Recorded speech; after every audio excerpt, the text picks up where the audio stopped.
Okay, now let's talk about artificial intelligence. Kaya nga po, artificial means peke, hindi po totoo.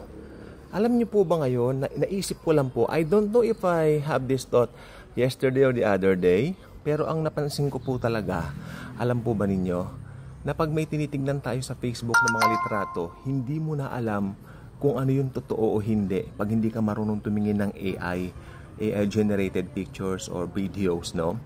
Pero thank God, dahil madalas naman tayong babad dito sa sa paggawa ng mga videos gaya po nito, alam na po natin ngayon kung ano yung mga what's real or what's not pagdating sa mga pictures. AI kung tawagin, artificial intelligence. Okay? Nakakatulong po sa akin si artificial intelligence in a way of research, in a way of many things. Pero, syempre yung authenticity. What is authenticity? Authentic. Ito yung tinatawag na original. Pag tayo po ay kumukuha ng ating mga papeles, napaka-importante po na authentic yung kopya para ma-approve kung ano man yung mga request mo. Like, mag-a-abroad ka, meron kang gustong gawin, like involve yung mga requirements tulad ng mga birth certificate, marriage certificate, etc. etc. It should be authentic, authenticated and real, right? Sabi nga ni Jennifer Lopez, I'm real. O yun, talagang napakaganda po. Pero lately, nakikita po natin yung medyo pag-alis sa realidad at pagtungo sa mga mundo ng artificial. Pati po mga actually, ugali po ng artificial, matagal na yan, mga plastic na tao. Matagal na pong meron yan. But I'm not talking about that, unfortunately. I'm talking about yung ang daming fakes. Mga peking news, kaya wag naniniwala sa mga peking news, no? Maring mapahamak ka pa dyan pag hindi ka nag-iingat, mas ibabalita mo rin sa iba at mapagbintangan ka pa na hindi maganda yung ginagawa mo. Kaya ang Lord naman nagbibigay sa atin ng kumbaga solidong ground kung saan tayo lulugar, at yan ay ang Biblia, kanyang banal na salita. Diyan po walang fake, diyan po totoo lahat. Kaya alam po ba ninyo, kaya pagdating nitong Antikristo, lahat po yan fake. Tingnan nyo, peking Kristo siya. He's not a real Christ, fake. Diba? Ibig sabihin po kasi, ang alam nyo ang role ng Antichrist, gagawin niya, gagayahin niya si Christ. Imimimik niya ang Panginoon in a way na kung saan mag-gain siya sa sarili niya. Ang Panginoong Jesus, niligtas niya ang buong mundo para maligtas ang mga tao. Pero ang Antikristo, magpapakilala kuno na ililigtas niya ang mundo para alipinin niya ang mga tao. So tignan niyo ang kaibahan ni Jesus sa Antikristo. Si Jesus nagpunta rito para bigyan ng kalayaan ng tao. Pero ang Antikristo darating niya sa tribulation. Sabagay may ikli lang naman ang panahon niya, 7 taon lang naman. Pagbigyan, joke. Hindi, pagdating po niya, i-enslave niya ang mga tao. Tandaan po ninyo, sa Galatia 5:1, nakalagay doon, malaya na kayo. Huwag na magpaalipin kahit kanino paman. Hindi po ba? Pero ang Antikristo, ang isa po sa hangarin niya, alipinin pa rin ang tao. Alipinin ang tao, alipinin niya. At kung ayaw sumunod sa kanya, ipapapatay niya. Kaya yan ang hangarin ng Antikristo. Kaya delikado po pag naiwan kayo dito pagdating po ng tribulation. Kaya it's better for you if you will make up your mind right now to receive Jesus. Ano bang i-receive mo kay Jesus? Ito po ay isang katotohanan. Sabi, no other name under heaven in which we shall be saved, only in the name of Jesus Christ. Okay? Ibig lang sabihin yan, si Jesus lang po kasi ang namatay sa krus para bayaran lahat ng kasalanan ng tao, past, present, future. At kapag ka maniniwala ka na namatay siya sa krus para sa'yo, at higit sa lahat, sapat na yung ginawa niya sa krus, wala kang ambag, wala kang dagdag, no? Yung ginawa lang niya, ikaw ay maliligtas. Just like what the Apostle Paul told the jailer, what must I do? Kanya kay Paul at Silas, in order to be saved. Sabi niya ganon, believe in the Lord Jesus Christ and you will be saved, you and your household. Ang ibig ba sabihin nun, kapag ka naniwala ka, automatic maliligtas sa mga kamag-anak mo? Hindi po ganun ang ibig sabihin ni Pablo. Ang ibig sabihin ni Pablo, darating yung time masasave sila, makakakilala rin sila sa Lord. Hindi yung kung ligtas na sila, bawa ligtas ka na tapos ligtas na yung pamilya mo maski hindi tumanggap kay Jesus. Hindi po ganon. They should receive Jesus Christ. Like the Jews, in our present age, they still have to believe in Jesus Christ in order to be saved. Maski sabihin mong sila pa yung taong pinili, no? Kailangan nila maniwala kay Jesus as their personal Lord and Savior. It's not just a requirement, it's the only way to salvation. Amen?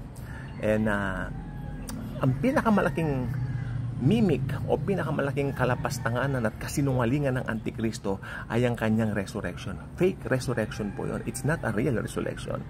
The only one who has an authentic resurrection is Jesus. Okay? Yung resurrection lang ni Jesus yung resurrection lang po ni Jesus Christ ang tunay na authentic. Yun lang po ang totoo, no? Others, fake. Peke, no? May mga pandaraya, may mga pandideceive. Amen? At pag si Satan pumasok sa eksena, mandarayang talaga, sinungaling. Sabi nga ng Panginoon Jesus, He's the father of all lies. Siya ang ama ng lahat ng kasinungalingan. That's why yung mga taong madali niyang maakit, yung mga taong madaling mag-give in sa kanyang mga tactics, ito ay mga taong walang Kristo sa puso at walang interest sa Diyos. Ito po ang keyword. Unbelievers po lahat ng tao, yes. Pero talaga may mga taong walang interest sa Diyos. Especially kapag sila po ay napupuno ng kayamanan dito sa mundong ito. Pwede kang ilayo ng mga bagay na yan sa Diyos. At dumating ang point na hindi ka na makilala kay Jesus dahil talagang sinaklaw na ng kayamanan ng puso at kaluluwa mo. Ang ending mo, the wrath of God. Lalo kung abutan ka pa ng tribulation, ay nako po. Pero mas masaklap pag inabutan ka ng kamatayan sa church age at hindi mo tinanggap si Jesus dahil diretso ka na sa Hades. Doon ka maghihintay hanggang buhayin kang muli para itapon ka sa Gihina. Literal na impyerno, maapoy, hindi na mamatay ang apoy. Kaya nga sabi nila, sige, mag-enjoy now, pay later. Tama rin po yun. Kung hindi mo tinanggap si Jesus Christ. It's something that we really need to put our minds on, especially nowadays. Talamak na po talaga ng kasamaan. Ilibot mo ang iyong ulo. I will never mention anything here. I will never mention to be saved, but you know what I mean. Kahit saan ka tumingin kasamaan. Okay, I can mention only once. I can mention only one. Just like happened to Brother Charlie Kirk. He was shot last September 10. It was just tawag dito. It was just expressing his faith, expressing or helping people to build theirs also. And then there is this one guy na binaril na lang po siya sa leeg, no? Kitang-kita po sa video. I actually shared also that video last week. Talagang grabe po. At meron din siyang picture sa kabaong, nakakaawa po. Pero alam niyo kung titingnan po niyo beyond that, kung magra-rapture na po sa September 23, madali lang po siyang namatay kasi mabubuhay pong muli siya, no? Pero ngayon kaluluwa niya sa langit, siyempre. Kasi pag dumating po yung rapture, kung saan ka inilibing, babalik doon yung kaluluwa mo, mabubuksan yung libingan, at in the twinkling of an eye, bago na po ang katawan at papainan lang na tayo sa langit, tataas po tayo sa langit. Okay?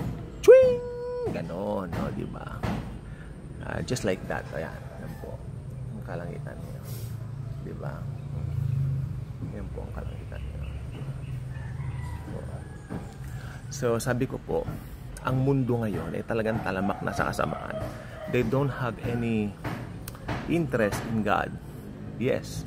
But God is still waiting for them. That's why yung pangangaral ng Ebanghelyo ni Kristo, talagang wag tayong mahihiya to share it dahil tayo po talaga ang gagamitin ng Lord. We are the ambassadors of Christ here on earth. We are the one who represents Him, represent Jesus Christ, represent Him, His love, His grace. And sa mundong puro fake, tayo po ang tunay. Okay, tayo mga nananampalataya kay Jesus, tayo po ang tunay na ginagamit upang ang mga taong nabubuhay pa rin sa pagka-fake at sa pagiging hindi authentic ay makuha po natin at madala kay Kristo Jesus. Dahil ang dugo po ni Kristo ang siya lamang po makapaghuhugas. Hindi lang po huhugasan ng kasalanan mo ang dugo ni Kristo. Tatanggalin niya, i-remove niya ang sin. Okay? Kasi pag ginugasan parang di ba, aalisin talaga yung kasalanan mo. Kumbaga, hindi lang, kasi dati may doktrina na nagtatakip ng kasalanan, no? Ang dugo po ni Christ hindi lang po nagtatakip. It's not just about making tatakpan lang, hindi po at ang dugo po ni Christ can remove all your sins. Sin removal. Ayan ang ginawa ni Christ. So, maraming pong salamat. God bless po sa atin.